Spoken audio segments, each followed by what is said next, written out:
Buku fiksi merupakan buku yang berisi cerita, sifatnya imajinatif, tidak membutuhkan pengamatan dalam pembuatannya, dan tidak perlu dipertanggungjawabkan, karena ide ceritanya berasal dari khayalan atau imajinasi penulis.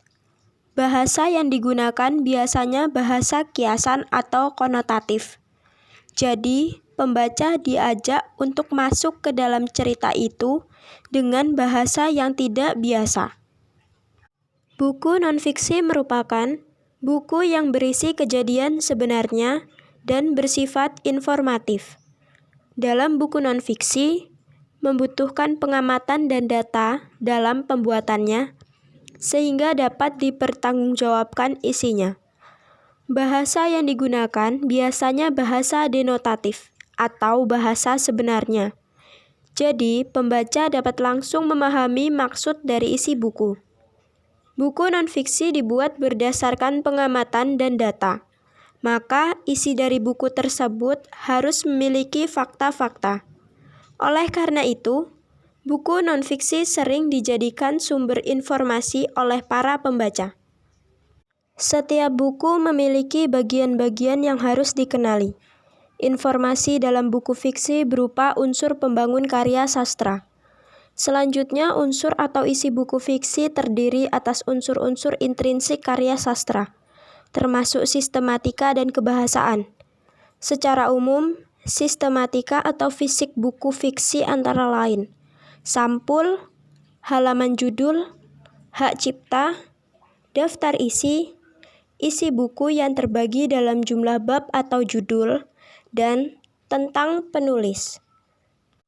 Adapun buku nonfiksi merupakan tulisan yang isinya bukan fiktif, bukan hasil imajinasi atau rekaan penulisnya. Unsur-unsur yang terkandung di dalam isi buku nonfiksi nyata dan benar-benar ada dalam kehidupan kita. Unsur nonfiksi terdiri atas materi dan kebahasaan. Secara umum, sistematika atau fisik buku nonfiksi antara lain: sampul, halaman judul, hak cipta, kata pengantar, daftar isi buku yang terbagi dalam jumlah bab atau judul, glosarium, daftar pustaka, indeks, dan lampiran. Menurut Kamus Besar Bahasa Indonesia, indeks merupakan daftar kata atau istilah penting yang terdapat dalam buku cetakan, biasanya pada bagian akhir buku, tersusun menurut abjad yang memberikan informasi mengenai halaman, tempat kata atau istilah itu ditemukan. Biasanya dilakukan dengan cara memindai atau scanning. Membaca indeks dilakukan memindai abjad paling awal atau simbol tertentu yang akan dicari, dan ketika membaca, memindai hendaknya dilakukan secara teliti.